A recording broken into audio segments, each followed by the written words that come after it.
Knockdown na si Spicy. Tulog na ang baby. Habang itong si Sapar naglilinis pa ng kanyang katawan.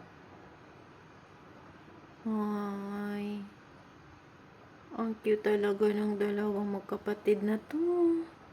Yan yung mami nila. Ang mami, naantok na rin. Ang cute ng mga alaga ko. Ang sweet naman sa par. Nilinis niya din yung kapatid niya. Grooming time.